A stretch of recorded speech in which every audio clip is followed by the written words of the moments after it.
বিশেষ সতর্কীকরণ, আগামী কয়েক মিনিট হাসতে হাসতে আপনার দম বন্ধ হয়ে যেতে পারে। হ্যাঁ বন্ধুরা, আজ আমরা ছোটবেলার ভীষণ প্রিয় 3 কমেডিয়ানকে নিয়ে বানানো 3 স্টোজেস মুভিটা এক্সপ্লেইন করব। এদের মুভিতে এদের হাস্যকর সব কাণ্ড কারখানা দেখে আপনি কোনোভাবেই হাসি আটকে রাখতে পারবেন না। তো বন্ধুরা, শক্ত হয়ে বসে পড়ুন, শুরু করছি আজকের সিনে গল্প। গল্পের শুরুতেই একদিন সকালবেলা হঠাৎ একটা গাড়ি এসে এই এতিমখানার সামনে একটা ব্যাগ ছুঁড়ে ফেলে দিয়ে চলে যায়। এতিমখানার একজন সিস্টার এতিমখানার সামনে দাঁড়িয়েছিল, যদিও তাকে সিস্টার কম, ব্রাদারই বেশি মনে হয়। তো যাই হোক, সে কৌতূহলবশত ব্যাগটা খুলতে যায়। তখনই একটা ছোট্ট বাচ্চা তার চোখের মধ্যে আঙ্গুল ঢুকিয়ে দেয়, যার কারণে সে এভাবেই উল্টো হয়ে পড়ে যায়। শব্দ শুনে এতিমখানার অন্য সিস্টাররা বাইরে বেরিয়ে আসে। বাইরে এসে তারা এমন 3টা কিউট বাচ্চাকে দেখতে পায়, আর এরাই হচ্ছে আমাদের আজকের গল্পের 3 লিজেন্ড। তো বাচ্চা 3টাকে দেখে তারা খুবই খুশি হয়ে যায়। তখন প্রত্যেকেই বাচ্চা 3টাকে নিজেদের কাছে রাখতে চায়। তারপর 10টা বছর কেটে যায়, আর এখন প্রত্যেকেই বাচ্চাগুলোকে নিজের কাছে রাখা তো দূরের কথা, এদের থেকে দূরে থাকতে পারলেই যেন বাঁচে।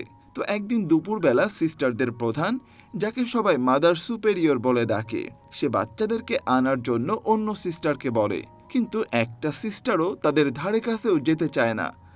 মানে বুঝতেই পারছেন, এই 10 বছরে তারা কি পরিমাণ চঞ্চল বাচ্চায় পরিণত হয়েছে। এদিকে দেখা যায় এরা ব্রাদারের মতো দেখতে সিস্টারটাকে দাঁতের অপারেশনের নাম করে তাকে স্ট্রেচারে বেঁধে তার উপর উল্টাপাল্টা চিকিৎসা চালাচ্ছে। তার অপারেশনের আগে তাকে অজ্ঞান করার জন্য তারা তার মাথায় হাতুড়ি দিয়ে বাড়ি দেয়, কিন্তু তখনই সেই মাদার সুপেরিয়র নিজেই তাদেরকে দুপুরের খাবারের জন্য ডাকতে আসে। আর এই বিষয়টা বুঝতে পেরে তারা ওই টেবিলটা সহই উল্টো করে দেয় এবং সাথে সাথে নিজেদের বেশভূষা পরিবর্তন করে একদম ভদ্র বাচ্চার মতো হয়ে যায়। এরপর মাদার সুপিরিয়রের কাছে খাবারের কথা শুনেই তারা 3জন সাথে সাথে নিচে চলে যায়। সেই খাবারের মাঝে একজন সিস্টার এসে সেই সুপেরিয়রকে বলে, একটা বাচ্চা দত্তক নেওয়ার জন্য এতিমখানায় একটা কাপল এসেছে। এটা শুনেই সেই সুপিরিয়র বাচ্চাদেরকে তাড়াতাড়ি রেডি করার জন্য বলে, কিন্তু অন্য সিস্টাররা বলে এই 3 বাচ্চা তাদের জীবন অতিষ্ঠ করে রেখেছে, তাই তাদের 3জনকে বাদ রেখে বাকিদের লুকিয়ে রাখলে সেই কাপল হয়তো ওই 3জন থেকে অন্তত একজনকে নিয়ে যাবে, তাতেও যদি তাদের যন্ত্রণা কিছুটা কম হয়। কিন্তু মাদার সুপিরিয়র তাদের প্রস্তাবে রাজি হয় না। আর তখনই ব্রাদারের মতো দেখতে সেই সিস্টারটা এসে বলে সে এই এতিমখানা ছেড়ে চলে যাবে, এই 3 বাচ্চার অত্যাচার সে আর নিতে পারছে না। তখন বাধ্য হয়েই মাদার সুপিরিয়র তাদের প্রস্তাবে রাজি হয় এবং সকল বাচ্চাদেরকে লুকিয়ে রেখে শুধু সেই 3জনকেই বাইরে রাখে। কিছুক্ষণ পর সেই কাপল আসে, এদের নাম মিস্টার এবং মিসেস হার্টাল। তাদের সামনে ওই 3জন নর্মাল বাচ্চাদের মতো অংভং করে তাদেরকে ইমপ্রেস করার চেষ্টা করতে থাকে, আর তাদের এসব অংভং দেখে তারা ইমপ্রেস হয়ে যায়। তখন তারা সিদ্ধান্ত নেয় যে এই বাচ্চাটাকে তারা তাদের সাথে নিয়ে যাবে। ও আচ্ছা, কথা বলতে বলতে এদের সাথে পরিচয় করিয়ে দেয়া হয়নি। এই চুল ছোট মোটা বাচ্চাটার নাম কার্লি, কোকড়া চুলওয়ালা এই বাচ্চাটার নাম লেরি, আর রাউন্ড কাট চুলওয়ালা এই বাচ্চাটার নাম মো। তো মোকে চয়েস করার পর মো আনন্দে তাদেরকে জড়িয়ে ধরে এবং তাদের সাথে গাড়িতে করে চলে যেতে থাকে।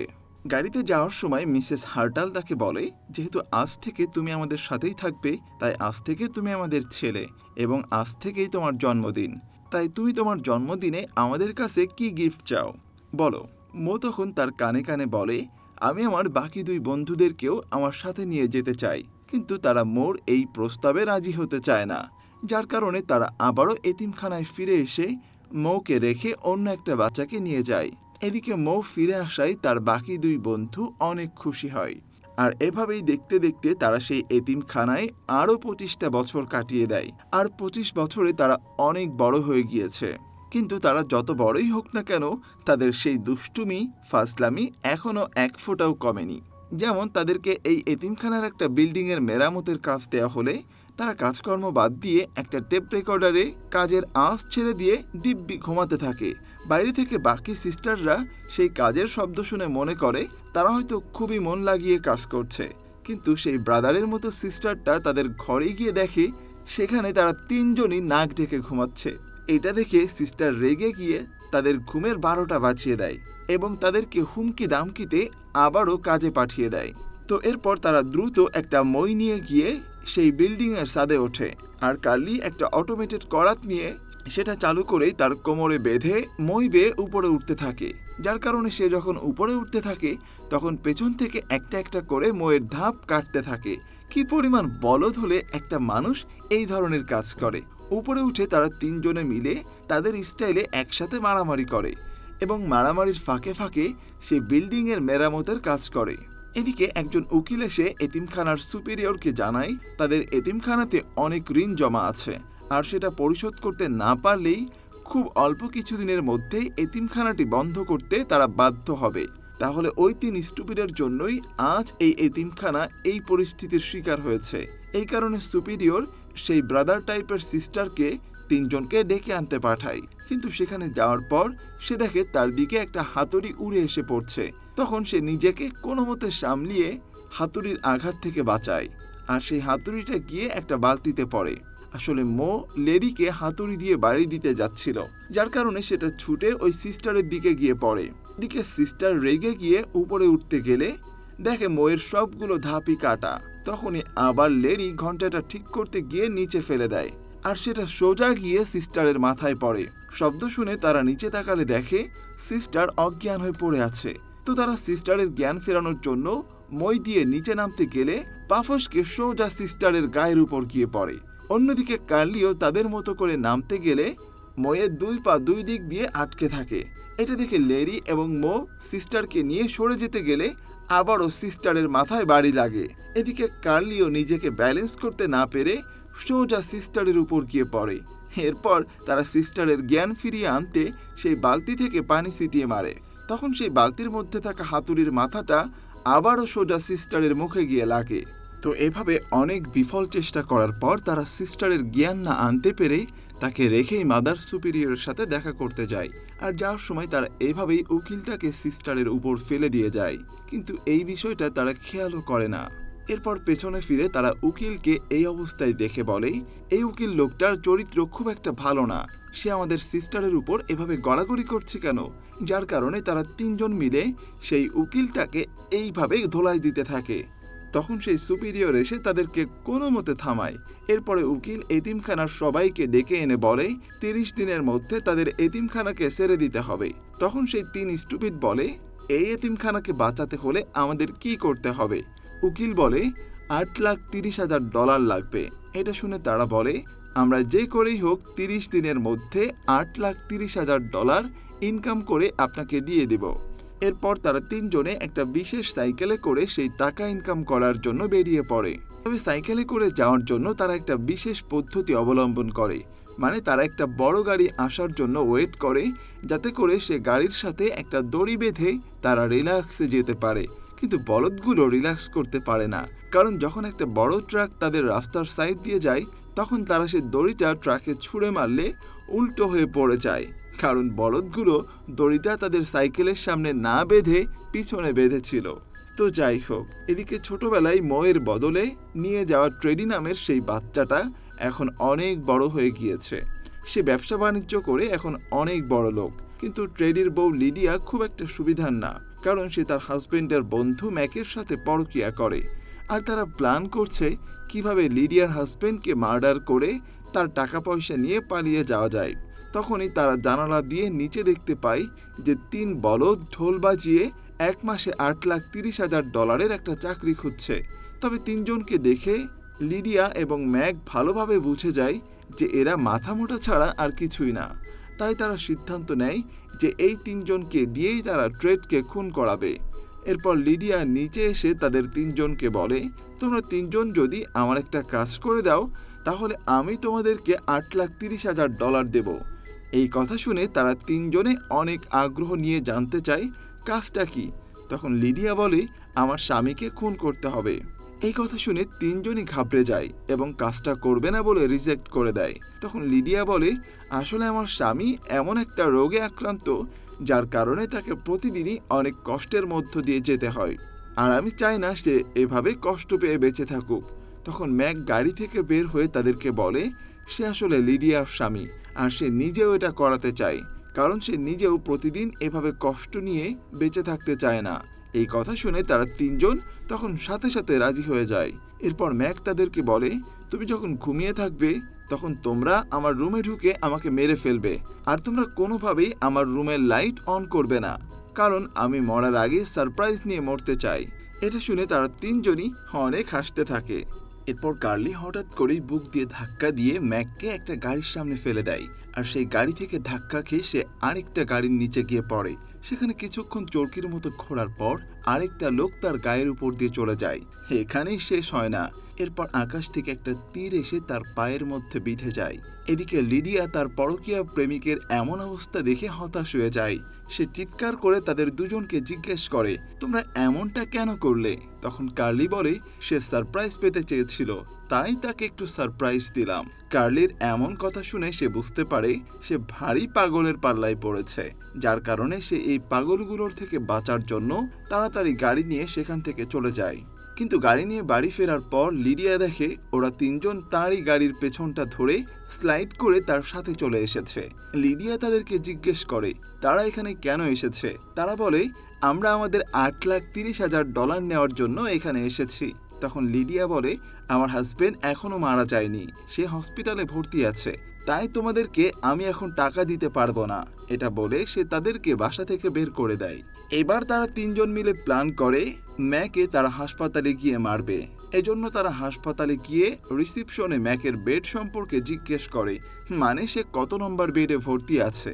তখন রিসিপশনে তাকে বলে, আজকের মতো ভিজিটিং আওয়ার শেষ হয়ে গেছে, পেশেন্টদের সাথে দেখা করতে হলে কালকে আসতে হবে। এরপর তারা ভাবতে থাকে এখন কি করা যায়। তখন হঠাৎই তাদের সামনে একজন ডাক্তার এবং দুজন নার্সকে দেখতে পায়, আর এখান থেকে তাদের মাথায় বুদ্ধি আসে তারা ডাক্তার এবং নার্সের পোশাক পরে ম্যাকের বেডে প্রবেশ করবে।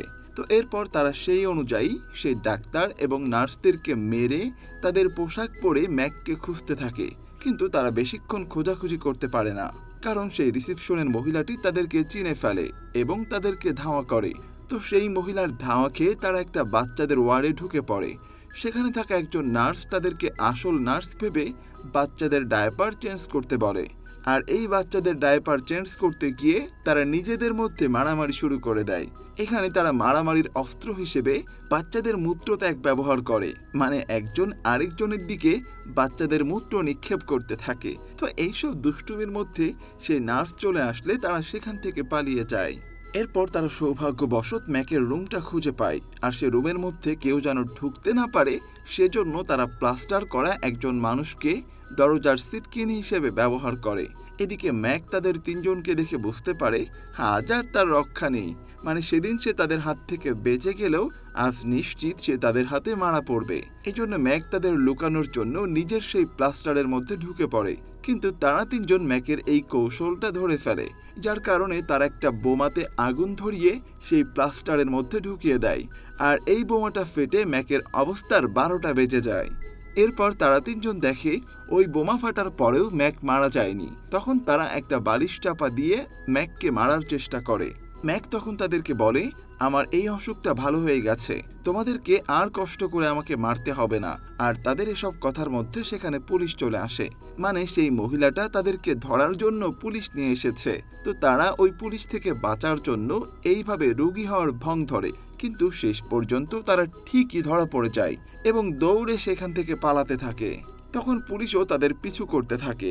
একটা পর্যায়ে গিয়ে তারা পুলিশকেও কাবু করে ফেলে এবং তাদের তিনজনের অত্যাচারে সে অজ্ঞান হয়ে যায়।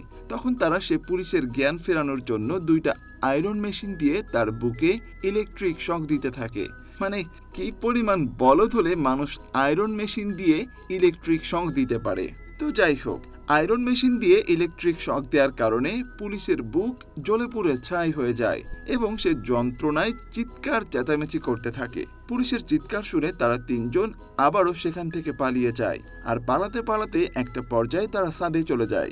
এখন ছাদে গিয়ে তারা আর কোনো পালানোর রাস্তা খুঁজে না পেরে সেখান থেকে একটা পাইপ নিয়ে ছাদ থেকে লাফ দেয় এবং সোজা গিয়ে ট্রেডির গায়ের উপরে পড়ে। তারা ট্রেডিকে না চিনলেও ট্রেডি ঠিকই চিনতে পারে। সেখানে ট্রেডি তাদের সাথে বেশ কিছুক্ষণ কথা বলে এবং যাওয়ার সময় তাদের একটা ছবি তুলে নিয়ে যায়। ট্রেডি চলে যাওয়ার পর তাদের মনে পড়ে যে আসার সময় মাদার সুপিরিয়র তাদেরকে কিছু টাকা দিয়েছিল। তাই তারা সিদ্ধান্ত নেয় যে এই টাকা দিয়ে তারা মাছের ব্যবসা করে এই 30 দিনের মধ্যে বড়লোক হয়ে যাবে, আর সেটাতে এতিমখানার সব টাকা শোধ হয়ে যাবে। এদিকে ট্রেডি তার ওয়াইফ লিডিয়াকে বলে আজকে তার এতিমখানার 3 বন্ধুর সাথে দেখা হয়েছিল, আর এটা বলে সে তাকে ছবিটা দেখায়। ছবিটা দেখে তো লিডিয়ার চোখ কপালে উঠে যায়। সে ভাবতে থাকে ট্রেডি যদি তার প্ল্যান সম্পর্কে জেনে যায় তাহলে সে তাকে আর আস্ত রাখবে না। এদিকে তারা 3 জন একটা মাছের খামার থেকে কিছু মাছ কিনে সেগুলো গলফ খেলার মাঠে শুকিয়ে শুটকি বানানোর চেষ্টা করে। এটা দেখে একজন গলফ খেলোয়াড় এসে তাদেরকে সেখান থেকে চলে যেতে বলে, কিন্তু তারা যেতে না চাইলে সেখানে পুলিশ চলে আসে। আর এই পুলিশ সেই পুলিশটাই যাকে কিনা তারা আগের দিন আয়রন মেশিন দিয়ে তার বুক জ্বালিয়ে দিয়েছিল। এখন পুলিশ তাদেরকে ধরতে গেলে তারা আবারও সেই পুলিশদেরকে বোকা বানিয়ে সেখান থেকে পালিয়ে যায়। পালাতে পালাতে তারা একটা গলির মধ্যে ঢুকে পড়ে এবং সেখানে একটা দরজা দেখতে পায়, কিন্তু দরজাটা লক করার কারণে তারা ঢুকতে পারছে না। তখন তারা কার্লির মাথা ব্যবহার করে দরজাটা ভেঙে ভিতরে ঢুকে যায়। ভিতরে গিয়ে দেখে সেখানে কিছুই নেই। তারা এই বিষয়টা নিয়ে কথা কাটাকাটি করতে করতে তারা নিজেদের মধ্যে আবারও মারামারি লাগিয়ে দেয়। মারামারির একটা পর্যায়ে লেরি বলে ছোটবেলায় যদি মো চলে যেত তাহলে ভালো হতো, কারণ মই এই সকল সমস্যার কারণ। তার কারণে মূলত তাদের দুজনকেও কেউ দত্তক নেয়নি। এটা শুনে মো অনেক কষ্ট পায়। সে তাদের দুজনকে সেখান থেকে চলে যেতে বলে। তখন লেরি এবং কার্লি সেখান থেকে চলে যায় এবং মো মাথা নিচু করে দাঁড়িয়ে থাকে। আর তখনই হঠাৎ করে সেই রুমের লাইট জ্বলে ওঠে। লাইট জ্বলে ওঠার পর দেখা যায় সে এতক্ষণ একটা স্টেজে দাঁড়িয়েছিল, আর সেখানে ক্যামেরা নিয়ে বেশ কিছু লোক বসে আছে। এরপর সেখান থেকে একজন ডিরেক্টর উঠে এসে বলে আমি আমার রিয়েলিটি শো এর জন্য এমন একজনকেই খুঁজছিলাম। মতো ডিরেক্টরের এমন কথা শুনে অনেক খুশি হয়ে যায়। অন্যদিকে কার্লি এবং লেরি মন খারাপ করে একটা চিড়িয়াখানায় ঘুরে বেড়াচ্ছিল, আর সে চিড়িয়াখানায় লিডিয়া এবং ম্যাক তাদেরকে মারার জন্য আসে, কারণ তারা যদি বেঁচে থাকে তাহলে যে কোনো সময় তারা ট্রেডির কাছে ধরা পড়ে যাবে। তাই তারা প্ল্যান করে চিড়িয়াখানার পেছন দিয়ে ঢুকে চুপি চুপি তাদের দুজনকে গুলি করে চলে আসবে। তো সেই প্ল্যান অনুযায়ী ম্যাক লিডিয়ার নাকে মুখে পাড়া দিয়ে দেয়াল টপকিয়ে চিড়িয়াখানার মধ্যে ঢোকে, কিন্তু দুর্ভাগ্যবশত বেচারা দেয়াল টপকিয়ে সিংহের খাঁচার মধ্যে গিয়ে পড়ে। এখানে তার কপাল ভালো যে সিংহটা একটা শিকল দিয়ে বাঁধা ছিল। তো সিংহটাকে শিকল দিয়ে বাঁধা দেখে ম্যাক তার সাথে মশকরা করতে থাকে। এদিকে একটা ডলফিনের নাকের ছিদ্রের মধ্যে বাদাম ঢুকে যাওয়ার কারণে কার্লি সেটাকে চেপে ধরে বের করানোর চেষ্টা করে, আর একটা পর্যায়ে গিয়ে সে বাদামটা বের হয়ে সোজা সিংহের ঝুনঝুনিতে গিয়ে লাগে, যার কারণে সিংহটা রেগে গিয়ে শিকল ছিঁড়ে ম্যাককে ধাওয়া করে। তো যাই হোক, সেদিন রাতের বেলা লিডিয়া এবং ট্রেডি যখন টিভি দেখছিল তখন সেখানে তারা মৌকে দেখতে পায়। সে মানুষের সাথে একটা রিয়েলিটি শোতে অংশ নিয়েছে। তো ট্রেডি মৌকে টিভিতে দেখে অনেক খুশি হয়। অন্যদিকে লিডিয়া এটা দেখে বেশ ঘাবড়ে যায়। অন্যদিকে লেরি এবং কার্লি অনেকদিন ধরে মৌকে না দেখতে পেয়ে অনেক মিস করতে থাকে, যার কারণে তারা মিসিং লিফলেট লাগিয়ে মৌকে খোঁজার চেষ্টা করে। তারা মৌকে কোথাও না পেয়ে ভাবে হয়তো সে এতিমখানায় ফিরে গেছে, তাই তারা দুজনেও এতিমখানায় ফিরে যায়। এতিমখানায় গেলে সিস্টাররা তাকে জানায় মো এখন একটা রিয়েলিটি শোতে কাজ করে। এরপর তারা দুজনে এতিমখানার এক অসুস্থ বাচ্চাকে দেখতে পায়। সেখানে গিয়ে তারা জানতে পারে তাদের এত সব অপকর্মের জন্যই এতিমখানার এতগুলো টাকা ঋণ হয়েছে। তাই এখন তাদের কাছে বাচ্চাদের চিকিৎসা করার জন্য কোনো ইন্স্যুরেন্স নেই। এটা শুনে তারা দুজনেই খুবই কষ্ট পায়। তাই তারা আবারও রাস্তায় গিয়ে থাকতে শুরু করে, আর রাতে কোনো একটা দোকানের সামনে গিয়ে মোর সে রিয়েলিটি শো দেখতে থাকে। এদিকে মো তার এই রিয়েলিটি শো এর মাধ্যমে দিনে দিনে লোকেদের কাছে জনপ্রিয়তা লাভ করতে থাকে। তো যাই হোক, একদিন লেরি এবং কার্লি তাদের এতিমখানার জন্য সাহায্য চাইতে ট্রেডির অফিসে যায়। সেখানে গিয়ে তারা জানতে পারে ট্রেডি অফিসে নেই, কিন্তু সেখানে তারা ঠিকই মিস্টার হার্টালকে পেয়ে যায়। তাই তারা মিস্টার হার্টালের কাছে তাদের এতিমখানার জন্য টাকা চায়। তখন হার্টাল বলে সে এত টাকা দিয়ে তাদেরকে হেল্প করতে পারবে না। এরপর কথায় কথায় মো এর প্রসঙ্গ আসলে হার্টাল জানায় তাদের দুজনের জন্যই মূলত মো সেদিন তাদের সাথে যায়নি, আর যেতে হলে তাদের দুজনকেই সে সাথে নিয়ে যেতে চেয়েছিল। এটা শুনে তারা দুজনেই অনেক ইমোশনাল হয়ে পড়ে, কারণ সেদিন তারা অজান্তেই মোকে অনেক কথা শুনিয়েছে। তারা মনে মনে ভাবতে থাকে তাদের এই কাজটা করা একদমই ঠিক হয়নি। তো এরপর তারা সেই অফিসে একটা ছবি দেখতে পায় যেখানে লিডিয়া, ট্রেডি এবং ম্যাক তিনজনই ছিল। তখন তারা রিসিপশনিস্টের কাছে এই তিনজনের ব্যাপারে জিজ্ঞেস করলে বলে লিডিয়া হলো ট্রেডির ওয়াইফ এবং ম্যাক হলো ট্রেডির বন্ধু। এটা শুনে তাদের আর বুঝতে বাকি থাকে না যে লিডিয়া তার হাজবেন্ডের সাথে চিট করে তাকে মারার প্ল্যান করছে। এরপর তারা দৌড়ে মোর রিয়েলিটি শোর অফিসে চলে যায়। সেখানে গিয়ে তারা মোকে লিডিয়ার ব্যাপারে সবকিছু খুলে বলে। এরপরে তারা তিনজনে মিলে ট্রেডিকে সবকিছু জানানোর জন্য রওনা হয়। এদিকে তখন লিডিয়া আর ট্রেডির অ্যানিভার্সারির পার্টি চলছিল। অনুষ্ঠানে ম্যাক আর লিডিয়া আবারও নতুন করে ট্রেডিকে মারার প্ল্যান করতে থাকে। দুর্ভাগা ম্যাক সিংহের থাবা খেয়ে তার মুখের কি অবস্থাটা হয়েছে দেখেন। তো তখন মিস্টার হার্টাল তার চেহারার এই অবস্থা দেখে তাকে জিজ্ঞেস করে, তোমার মুখে কি হয়েছে? ম্যাক বলে বিড়ালে খামচি দিয়েছে। তো যাই হোক, এদিকে তারা তিনজন তাদের এক অসাধারণ রাজকীয় কুকুরের গাড়িতে করে অনুষ্ঠানে পৌঁছায়, কিন্তু সেখানে থাকা গার্ড তাদের ভেতরে ঢুকতে দেয় না, যার কারণে তারা বেলুনওয়ালা সেজে অন্য একটা গেট দিয়ে অনুষ্ঠানে ঢুকে পড়ে। সব বেলুনগুলো তারা কার্লির হাতে ধরিয়ে দিয়ে ট্রেডিকে খুঁজতে চলে যায়। তো কিছুক্ষণ পর কার্লি সেই বেলুনগুলো একটা বাচ্চার হাতে ধরিয়ে দেয়, আর ওইদিকে সেই বাচ্চাটা বেলুন হাতে নিয়ে আকাশে উড়ে যেতে শুরু করে। এদিকে লেডি এবং কার্লি ট্রেডিকে খোঁজা বাদ দিয়ে খাওয়া দাওয়া শুরু করে দেয়। এটা দেখে মো রেগে গিয়ে কার্লিকে পানির মধ্যে চুবাতে থাকে। অন্যদিকে সেই বেলুন ধরা মেয়েটাকে তারা উপরে ঝুলতে দেখতে পায়, আর এটা দেখে লেডি সেই বাচ্চাটাকে নিচে নামানোর জন্য বন্দুকে গুলি করতে চায়, কিন্তু মো তাকে বলে বন্দুক দিয়ে গুলি করলে যদি গুলিটা বাচ্চার গায়ে লাগে তখন কি হবে। এটা বলে সেই বন্দুকটা হাতে নিয়ে লেডির মাথায় মারে এবং এতে বন্দুক থেকে গুলি বের হয়ে সেই বাচ্চাটার হাতে থাকা কয়েকটা বেলুন ফুটে যায়, আর বাচ্চাটার সাথে সাথে সেই অনুষ্ঠানের কেকের উপরে গিয়ে পড়ে। তখন সেখানে থাকা কিছু গার্ড তাদেরকে ধরতে আসলে তারা দৌড়ে বাড়ির ভিতরে গিয়ে সোজা ট্রেডির রুমে চলে যায়। সেখানে গিয়ে তারা ট্রেডিকে সবকিছু বলে দেয়, কিন্তু তখনই সেখানে লিডিয়া এবং ম্যাক রুমের মধ্যে ঢুকে বন্দুক বের করে। আবার তার কিছুক্ষণ পরে সেখানে মিস্টার হার্টাল বন্দুক নিয়ে হাজির হয়ে পড়ে। সে ম্যাকের হাতে থাকা বন্দুকটা ফেলে দিতে বলে। তখন ট্রেডি ম্যাককে বলে, তুই আমার বন্ধু হয়ে এমনটা কেন করলি? তখন আবার মিস্টার হার্টাল বলে, ম্যাক আসলে কিছুই করেনি, সবকিছু সে নিজে করেছে। এরপর সে তাদের সবাইকে একটা গাড়িতে করে খুন করার জন্য একটা নির্জন জায়গায় নিয়ে যেতে থাকে, যাতে করে তাদের খুনের কোনো প্রমাণ না থাকে। তো গাড়িতে করে যাওয়ার সময় মিস্টার হার্টাল তাদের সবাইকে জানায় আসলে তার যত সম্পত্তি ছিল এর সবকিছুই তার স্ত্রীর ছিল। আসলে সে মারা যাওয়ার সময় তার সকল সম্পত্তি ট্রেডির নামে করে দিয়ে গেছে, তাই সে এত কিছু করছে। তখন কার্লি তার পোষা ইঁদুরটা বের করে। এইটা দেখে তো লিডিয়া সেই চিল্লাচিল্লি করতে থাকে, আর তার এ ধরনের চিল্লাচিল্লি দেখে গাড়িতে থাকা সকলেই অনেক আতঙ্কিত হয়ে পড়ে। একটা পর্যায়ে গিয়ে গাড়িটা কন্ট্রোল হারিয়ে পাশে থাকা একটা পুকুরের মধ্যে গিয়ে পড়ে। এরপর আস্তে আস্তে গাড়ির মধ্যে পানি ঢুকতে শুরু করে। তারা সকলেই এক জায়গায় জড়ো হয়ে কোনো মতে অক্সিজেন নিতে থাকে, কিন্তু এই কঠিন সিচুয়েশনের মধ্যে কার্লি তার নিজস্ব বায়ু ত্যাগ করে।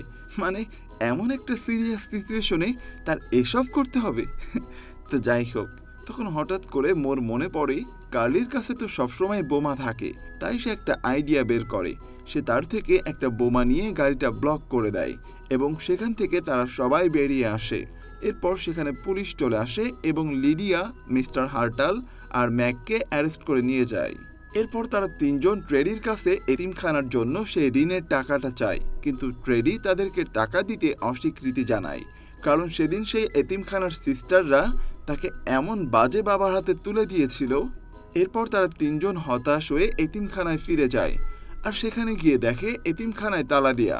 তারা কিছুক্ষণ সেখানে মন খারাপ করে দাঁড়িয়ে থাকে, কিন্তু এর কিছুক্ষণ পরে তারা পাশ থেকে বাচ্চাদের আওয়াজ শুনতে পায়, আর সেখানে গিয়ে তারা দেখে বাচ্চারা সুইমিং পুলের মধ্যে খেলা করছে। আসলে এখানে একটা নতুন এতিমখানা তৈরি করা হয়েছে, আর এসব কিছু হয়েছে মোর জন্য। মোর সেই রিয়েলিটি শো এর ডিরেক্টর মোয়ের সেই শোর টাকা দিয়ে তাদের জন্য এতিমখানাটা বানিয়ে দিয়েছে। তো যাই হোক, এখানে ডিরেক্টর তাদের তিনজনকেই তার সেই রিয়েলিটি শো এর পরবর্তী সিজনের জন্য সই করতে বলে। মানে সে তাদের তিনজনকেই তার রিয়েলিটি শোতে নিতে চায়। আর এখানেই এই অসাধারণ ফানি গল্পটি শেষ হয়ে যায়। গল্পটা সম্পর্কে আপনাদের মতামত জানাতে একেবারেই ভুলবেন না। আর আজ পর্যন্ত এই মুভিটা কে কয়বার দেখেছেন সেটাও জানাতে ভুলবেন না। তো আজ এই পর্যন্তই। সবাই ভালো থাকবেন, সুস্থ থাকবেন আর সিনে গল্পের সাথেই থাকবেন এই আশা ব্যক্ত করে এখানেই শেষ করছি। আল্লাহ হাফেজ।